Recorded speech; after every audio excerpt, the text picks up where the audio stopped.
আমার তো বয়ফ্রেন্ড নেই, ছ্যাঁকা খেয়ে ব্যাকা হয়েছিলাম। আমি কোনো গিফট পাই না। আমি সবসময় চেয়েছি যে আমার একটা বয়ফ্রেন্ড থাকুক, তাদের মেসেজগুলো ঠিক মতো দেখি না। আমরা একটু হিসেব করি যে কেমন টাকা খরচ হয় প্রতিদিন, আনুমানিক একটা।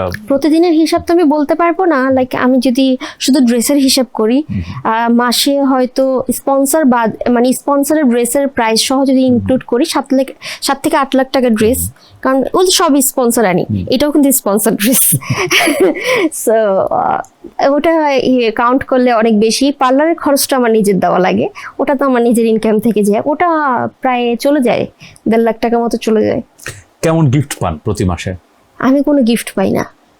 এত শো করেন, কর্পোরেট শো থেকে শুরু করে কর্পোরেট শো থেকে আমি কখনো কোনো গিফট নেই। ইভেন আমার একটা রুলস আছে, আমি কোনো শোতে গিয়ে কিন্তু খাই না, আমি শুধু খেলে কফিটাই খাই। তাছাড়া আমি কোনো শোতে ডিনারও করি না, লাঞ্চও করি না, আমি আমার নিজের টাকা দিয়েই খাই।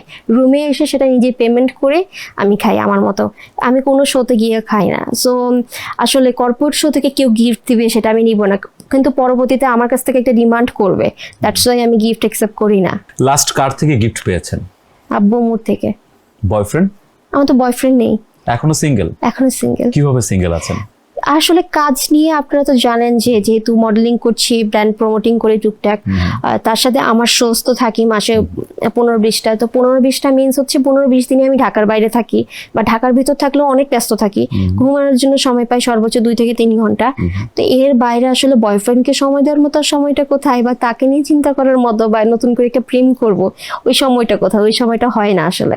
নাকি ব্যক্তিগত জীবনে কেউ হস্তক্ষেপ করবে এটা চান না বিধায়? না, আমি সবসময় চেয়েছি যে আমার একটা বয়ফ্রেন্ড থাকুক, সে আমাকে খুব কেয়ার করবে, আমাকে দেখে শুনে রাখবে, পাই টু পাই খবর দিবে, এই তোমার কি ইন্টারভিউ শেষ হয়েছে, বা তোমার কি শো শেষ হয়েছে, কোথায় আছো, খেয়েছো কিনা, আমি চাইছি এরকম।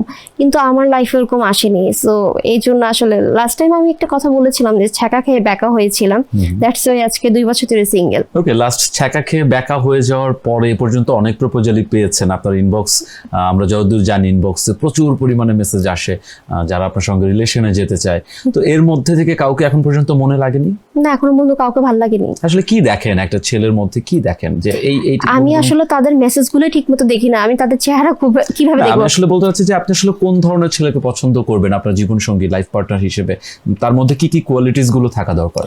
প্রথমত গুড লুকিং হতে হবে, সেকেন্ড ওয়েল ম্যানার্ড, গুড একটা এডুকেশন কোয়ালিফিকেশন থাকতে হবে, দেন হচ্ছে তার ফ্যামিলি ব্যাকগ্রাউন্ডটা যদি ঠিকঠাক থাকে, সে যদি আমাকে ঠিকঠাক মতো চালাতে পারে, হয়তো প্রেম করবো না, ডিরেক্ট বিয়ে করবো।